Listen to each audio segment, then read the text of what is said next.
I-Team, a look at how Bob Lazar interviews match up with Pentagon's admission of studying UFOs. Las Vegas Class 30 years ago, on May 15, Class TV's 5 p.m. newscast aired a live interview with an anonymous man who made some extraordinary claims. Bob Lazar, who was being called Dennis at the time to protect his identity, alleged that the U.S. military was secretly studying alien technology out in the Nevada desert near a base that is now well known all over the world as Area 51.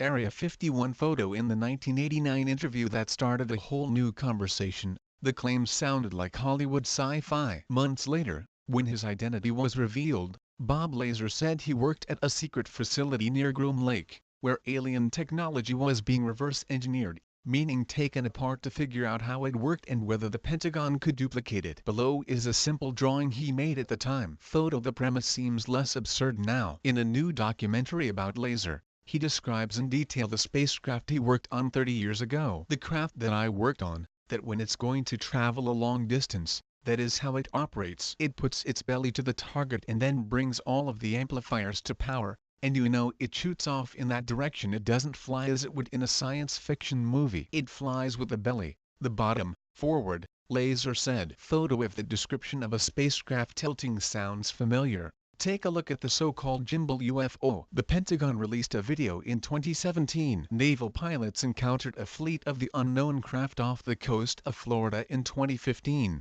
And have since had dozens of similar encounters. The spike in UFO incidents prompted a recent policy change by the Navy, which announced it wants to encourage its pilots to report future incidents. Pentagon officials reluctantly admitted to the New York Times 17 months ago that the military had secretly studied UFO incidents, in part so it might figure out the technology. In the gimbal video, there's a mechanistic turn against the wind without deceleration, and so we have a craft without rotors, without heat signatures, without plumes, without tail fins, and certainly no tail number, moving in a way that is counterintuitive to our aeronautics, said Jeremy Corbell, the director of the Bob Lazar, Area 51, and Flying Saucers documentary. When Bob saw it, he said it has to be a gravity-propelled craft, that it does mimic the propulsion system. Bob Lazar described. Along with directing the Lazar documentary, Corbell also broke the story about another now famous UFO incident,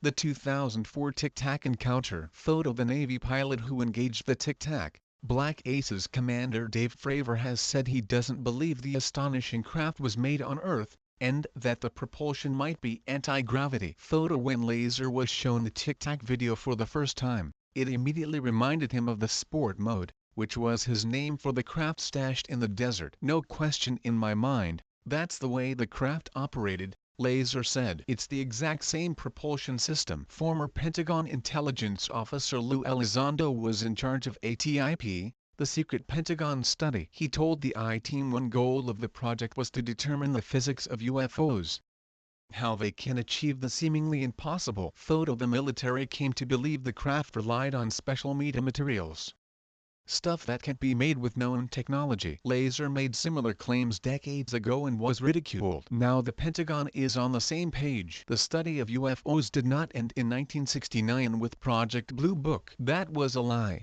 and it was an admitted lie by our own Pentagon, Corbell said. We are living in a world where it is understood that there are craft technologically advanced from an unknown origin that are performing maneuvers that far exceed human technology. It's been going on a long time, and our government has been studying it, said a note. George Knapp's name also appears in the credits of the Bob Lazar documentary because he was interviewed for the film.